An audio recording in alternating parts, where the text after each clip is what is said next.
What's going on, everybody? Thanks for checking out the New to Sales video blog. My name is Scott Larrabee. As always, I appreciate your time. All right, so today I want to talk about 3 things when you're new to sales that can help you be more successful. These are, some things that I think new salespeople need to hear. If I had heard it years ago when I started selling, it would have helped me have an even faster start and more success in my career. Sales has been good to me, and I want it to be good to you. So let's get right into it. So the first thing I want to talk about today is mindset of a star salesperson, a career successful salesperson, someone who was able to have extraordinary results. The first thing that that person thinks about is not making a sale and getting the commission from that sale. A salesperson who wants to be great, and if you're new to sales and you want great things from your sales career, you need to not look at the customer and making the sale as a commission, because that's all you get when you just think about the sale and the commission, is you just get the commission and move on. But if you think about creating a relationship with your customer, create a relationship that brings value and that makes you a resource and someone who is trusted. And throughout the sales process, however long or short it may be when you meet your customer, all right, you need to make sure that you create a relationship, because when you create a relationship, you capture lifetime business. Okay, so what do I mean by that? Well, what I mean is that as long as you decide to stay in the car business and sell cars or sell furniture or insurance or whatever it is that you sell, as long as you decide to stay in that business, if you're creating relationships with your customer, you will have their business for life. You will have that future business, that future service. And you'll also get the friends, the family, the co-workers, the people that are talking about the product or service that you sell, out wherever your customer may be, and they're going to think of you when that comes up. So there's 2 different mindsets here when you're new to sales. You can have the mindset of make a sale, and you'll get a commission, and then you can move on, make another sale, get another commission, and that's great. But what happens when things slow down a little bit and those commissions and those customers, those new customers aren't as available as you'd like them to be, or things get a little harder and people aren't spending their money as easily or as willingly? All right, we know we have changes in the economy, and even though the economy shouldn't affect your economy, if that mindset of just make a sale and move on is your attitude, you'll be very dependent upon the economy.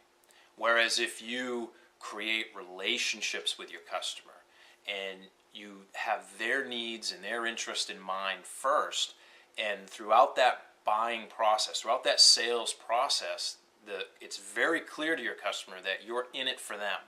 I mean, clearly you want to make the sale and get what you want, but you put their needs first. That creates a tremendous amount of value and trust, and a relationship is born from that, and you will capture a lifetime of business. So even if the economy dips or people tighten up their wallets, these people will still need to buy, and they will still buy from you.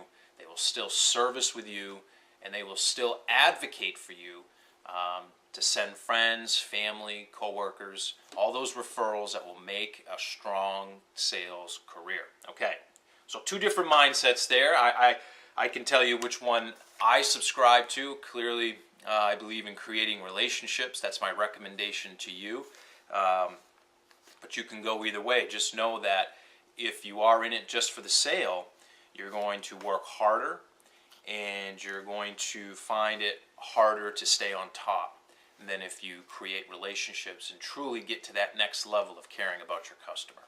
All right, number two, I want to talk, this is something that is very, very important when you're in sales, and when you're new to sales, it's something that you're going to get a lot, and you're not going to necessarily know how to overcome, and so you might create a bad habit. What am I talking about?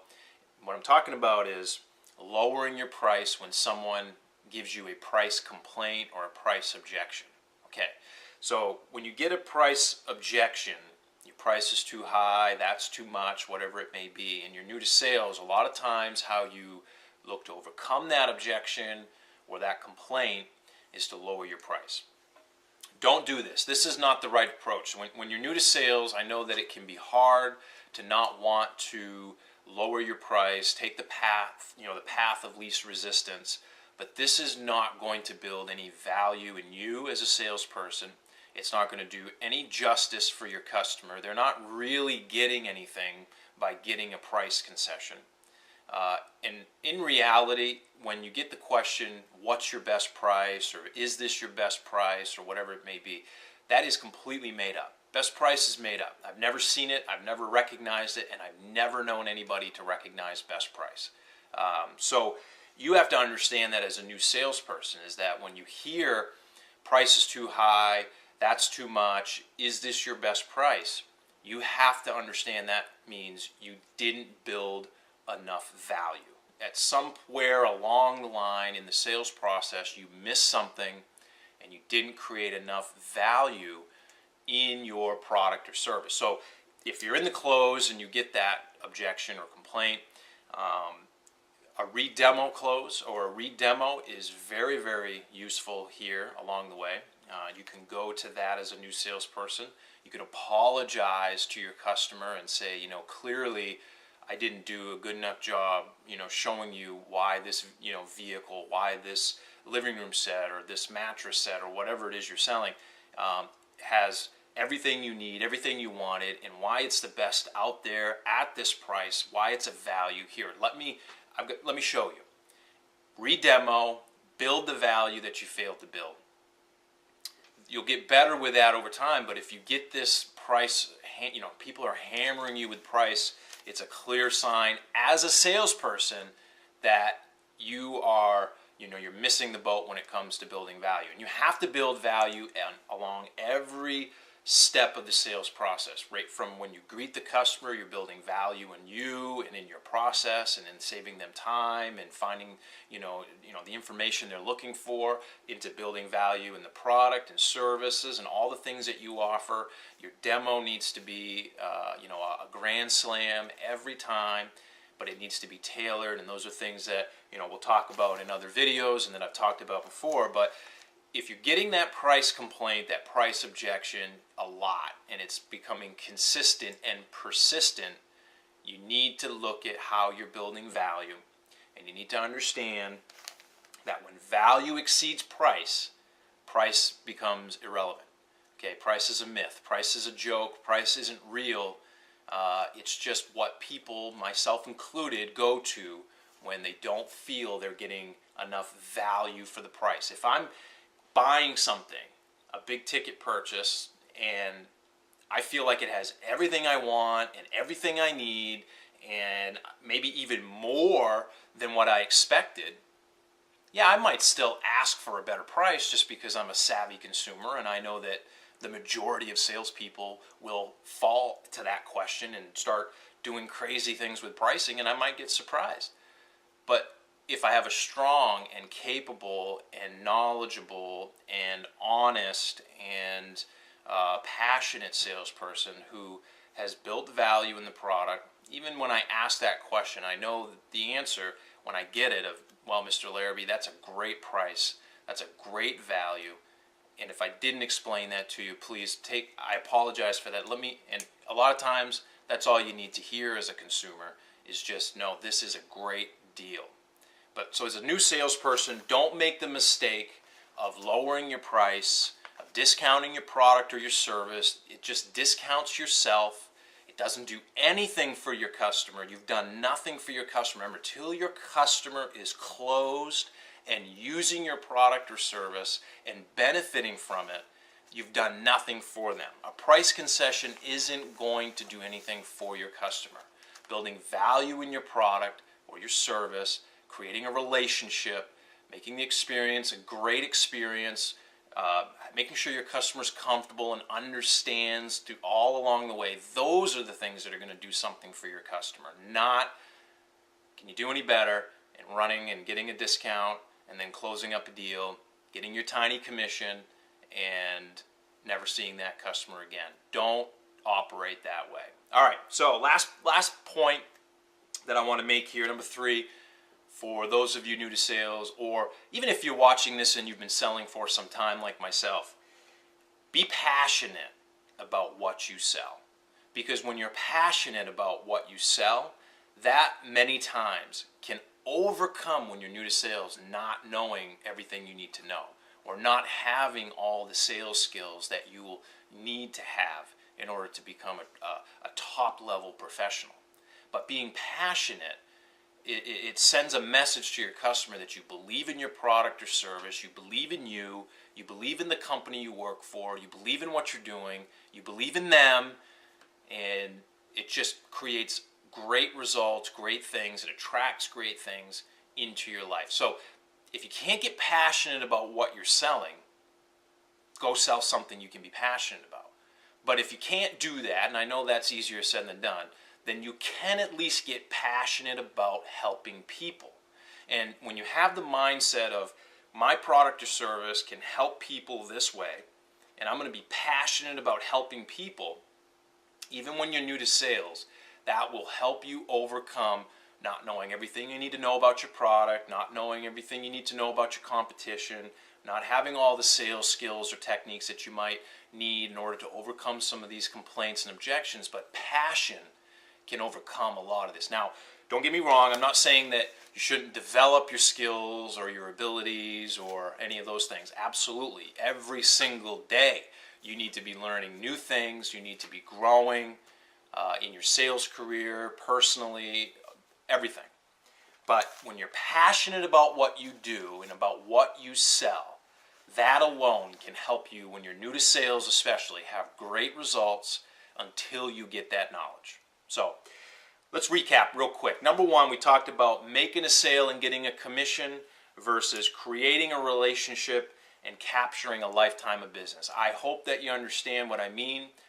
I want to make commissions. I want to make big commissions. I want to have lots of money in the bank to take care of myself and my family and my friends and this and that. But none of that's possible if I'm just thinking about making sales, because that's only going to give you a short return, a short time return. Think about the relationship and creating a lifetime of business with each and every one of your customers. That will give you a fortune, and it'll give you an advantage. These are things that great salespeople figured out a long, long time ago. That's why they became great. And I'm not reinventing the wheel here. I'm just helping you hear something that I wish I'd heard when I started 17 years ago. So look to create the relationship and look to capture that lifetime business. Okay? Number 2, we talked about lowering your price when you get the price objection. It doesn't do anything for you as a salesperson. It actually lowers your sales self-esteem. It lowers your sales confidence. It doesn't do anything for your customer. Okay, they don't get any more value. Okay, what your customer needs to focus on and what you need to focus on is the cost versus the price. Value needs to exceed price. How do you do that? Don't skip a step in the sales process. Build value all along the way.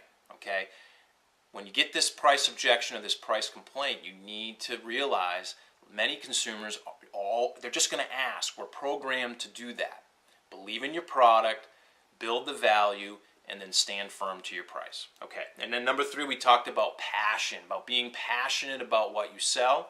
And if you can't get excited about what you sell, then at least you can get excited about helping people, because what you sell, the product or service, should help or benefit somebody in some way. They're coming to you for a reason. What you sell will fill that need, will fill that, want that they have. Help people, be passionate about it. If you can be passionate about what you sell, and one tip I'd give you here too is own what you sell.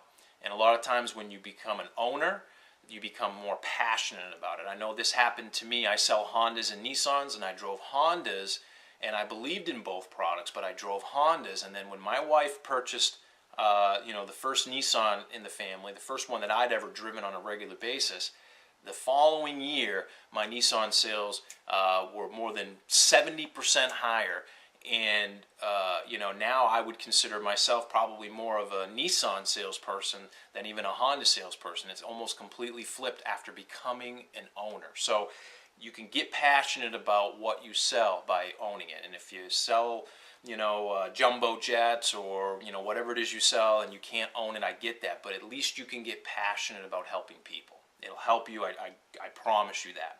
All right, so I hope those 3 tips give you some information to help you have more success. These are some things that I wish that I'd been told all those years ago when I started. That's what New to Sales is all about. That's what this video blog is all about. Again, I appreciate your time today. Before you exit here, click out.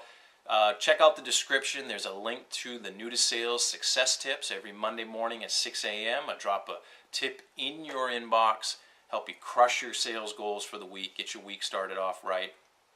Just want to help you be successful. That's my goal. That's my mission. So if I can help you, please feel free to email me and contact me anytime. Happy to answer any sales-specific questions, whatever you might need. That's what I'm here for. All right.